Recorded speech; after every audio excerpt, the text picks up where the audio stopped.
जितने लोग रहते हैं वह लोग उस संस्था को चलाने के लिए नियम बनाते हैं। जैसे पार्टी भी एक संस्था है, जैसे भारतीय जनता पार्टी, समाजवादी पार्टी, इन लोगों का एक जो है कि मित्रों नमस्कार, मैं हूं एडवोकेट ब्रजेश सिंह कुशवाहा शिवा।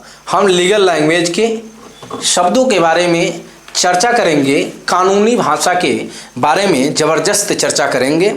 उनके बारे में आज हम पढ़ेंगे जो कोर्ट में जो है कि कोर्टों में प्रयोग होते हैं जो शब्द, इन्हीं सारे विषयों पर, इन्हीं सारे शब्दों पे आज हम चर्चा करेंगे। उसमें देख लेंगे दिवालियापन, यानी दिवालियापन की जब बात आती है हम दिवालियापन के बारे में जो है कि देख लेंगे। जब कोई व्यक्ति या संस्था इतनी कर्ज में डूब जाए कि वह चुका न सके तो उसे दिवालिया घोषित किया जाता है। जैसे कोई संस्था, कई बार आप सुनते हैं ना कि ये जो है कि दिवालिया हो गया, कोई व्यक्ति भी दिवालिया हो जाता है। कोई ऐसा व्यक्ति या कोई ऐसा संस्था इतना कर्ज ले लिया हो कि वो जो है कि दे न पाए और कर्ज में ही डूब गया हो, वह व्यक्ति क्या हो जाता है, वो जब चुका नहीं पाता है पैसे को, जब बैंकों को चुका नहीं पाता है तो वह जो है कि दिवालिया हो जाता है। उसे दिवालिया घोषित कर जाता है, चाहे वो संस्था हो, यानी कोई कंपनी हो, कोई फैक्ट्री हो या कोई व्यक्ति हो। उसके बाद देखेंगे burden of proof. Burden of proof यानी प्रमाण का भार। किसी मुकदमे में यह तय करना कि किसे अपने कथन का प्रमाण देना है उसे बर्डन ऑफ प्रूफ कहते हैं। जैसे कोई मुकदमा है और किसी मुकदमा में यह तय करना है कि अपने जो कथन है उसके प्रमाण किसको देना है, उसे ही बर्डन ऑफ प्रूफ कहते हैं। उसके बाद हम देखेंगे बाय लॉ यानी उपनियम। जब किसी संस्था या समिति के संचालन के लिए अपने खुद के नियम बनाए जाते हैं तो वे बायलॉ कहलाते हैं। बायलॉ ये कोई जब संस्था बनती है, कोई समिति बनती है तो उसके संचालन के लिए समिति के जो संस्थापक लोग रहते हैं, संस्थापक जो कमेटियां रहती हैं, संस्थापक अध्यक्ष हो गए, उसकी कमेटी में जितने लोग रहते हैं वह लोग उस संस्था को चलाने के लिए नियम बनाते हैं। जैसे पार्टी भी एक संस्था है,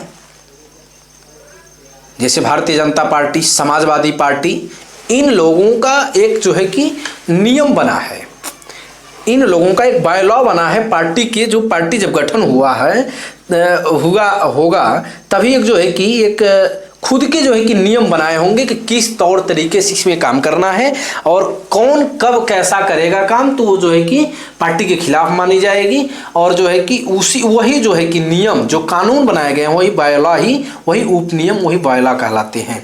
उसके बाद देखेंगे हम सेंसस यानी जनगणना। सेंसस यानी जनगणना। सरकार द्वारा हर 10 साल में की जाने वाली लोगों की संख्या और जानकारी की गणना को सेंसस कहा जाता है। ऐसे हर एक 10 वर्ष पर जनगणना के लिए सरकार को है कि हर एक 10 साल पे सरकार जनगणना करे और जो जानकारी जो गणना को दे वही सेंसस कहा जाएगा। लेकिन 2011 में जनगणना हुआ था, अभी शायद सुनने में है कि 2031 तक शायद जनगणना हो रहा है या फिर 2031 तक हो जाएगा या फिर होना है। तो इसमें तो 10 ही साल है, लेकिन अभी जनगणना हुआ नहीं है। 2011 के बाद संभवतः शायद हो रहा है। तो उसी को जो गणना, जो जानकारी है, जो जनगणना की जो जानकारी दी जाएगी वही जो है कि सेंसस कहा जाता है।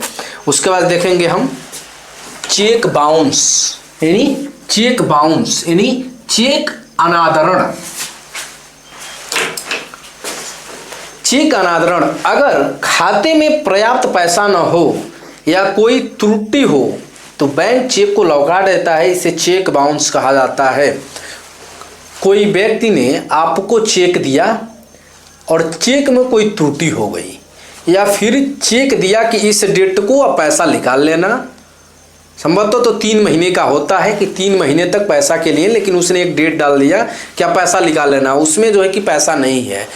3 महीने तक अगर वो पैसा नहीं रहेगा तो जो है कि चेक बाउंस मानी जाएगी, और चेक बाउंस के केस भी होते हैं, चेक अनादरण के केस भी होते हैं जो चेक बाउंस पाए जाते हैं। उसके बाद हम जो है कि देखेंगे चाइल्ड कस्टडी यानी बच्चे की अभिरक्षा। तलाक या झगड़े के बाद अदालत तय करती है कि बच्चा किसके पास रहेगा, यह अधिकार चाइल्ड कस्टडी कहलाता है। कई बार आप देखते हैं जब पति और पत्नी में झगड़े होते हैं उस वक्त उन दोनों के, जब दोनों लोगों में सहमति नहीं बन पाती है, दोनों लोगों में बात जब तलाक किया जाती है, अगर तलाक हो जाता है तो उस समय अगर बच्चे रहते हैं तो उस पर झगड़ा स्टार्ट हो जाता है। पति कहता नहीं मेरे पास जो है कि लड़का रहेगा या बच्ची रहेगी, और जो है कि माँ कहती नहीं मेरे पास रहेगा। उस समय जो अभिरक्षा, जो चाइल्ड जो कस्टडी होता है वह जो है कि कोर्ट तय करता है कि किसको देना है, तो उसे ही चाइल्ड कस्टडी कहेंगे। धन्यवाद।